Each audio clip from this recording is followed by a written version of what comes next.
বন্ধুরা দেখতে পাই হঠাৎ একটা মর্মান্তিক দুর্ঘটনা। আবদুল্লাহপুর ওভারব্রিজের নিচে একটা লোহার ব্রিজ। এই ব্রিজে একটি গাড়ি সকালবেলা ভোরবেলা আনুমানিক 6টা থেকে 7টার ভিতরে গাড়ি একটা কভার ভ্যান উঠে লোহার ব্রিজটা ভেঙে নিচে পানিতে বন্ধুরা একটা কভার ভ্যান হেলপার ড্রাইভার সহ নিচে পড়ে যায়। সেই ঘটনা বর্ণনা করতে যেয়ে নিজের কাছে অনেক কষ্ট আবেগ বন্ধুরা। এই ব্রিজগুলো এক সময় আমাদের দেশের ব্রিজগুলা লোহার ব্রিজ ছিল, মর্মান্তিক। সবাই জেনে এই ব্রিজটা কেন সড়ক কর্তৃপক্ষ জেনে আপনারা এই ব্রিজগুলা সমাধান না করে একটি মানুষকে দুর্ঘটনা থেকে বাঁচাতে পারলেন না বন্ধুরা।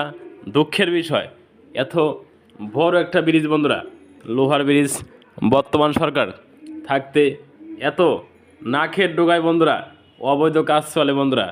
দেখেন কত একটা লোহার ব্রিজ ভেঙে একটি মানুষ দুর্ঘটনা না হলে পারত বন্ধুরা। এমন মর্মান্তিক দুর্ঘটনা দেখে আসলে অনেক মানুষ দেখতে পারলাম শোকাহত বন্ধুরা। পাশেই দেখেন, পাশেই একটা লোহার ব্রিজ রয়েছে, হাজার হাজার মানুষ যাতায়াত করতেছে। এই ব্রিজটা বন্ধুরা ভেঙে যেতে পারতো। 3টা টুকরা রয়েছে আবদুল্লাহপুর ব্রিজের নিচে। এই দেখেন একটা বাস যেতেছে বন্ধুরা, এই বাসটা কত ঝুঁকিপূর্ণ বন্ধুরা। এটা কিন্তু ভেঙে নিচের দিকে পড়লে কিন্তু পড়তে পারে বন্ধুরা। দেখেন এত বড় একটা বাস এই লোহার ব্রিজ দিয়ে যাতায়াত করতেছে। মাঝখানে ব্রিজটা বন্ধুরা একটা কভার ভ্যান উঠতেই ভেঙে নিচের দিকে পড়ে যায় বন্ধুরা। উৎসুক জনতা উদ্ধার করে হেল্পার এবং ড্রাইভারকে আল্লাহ পাক সুস্থ রাখে বন্ধুরা।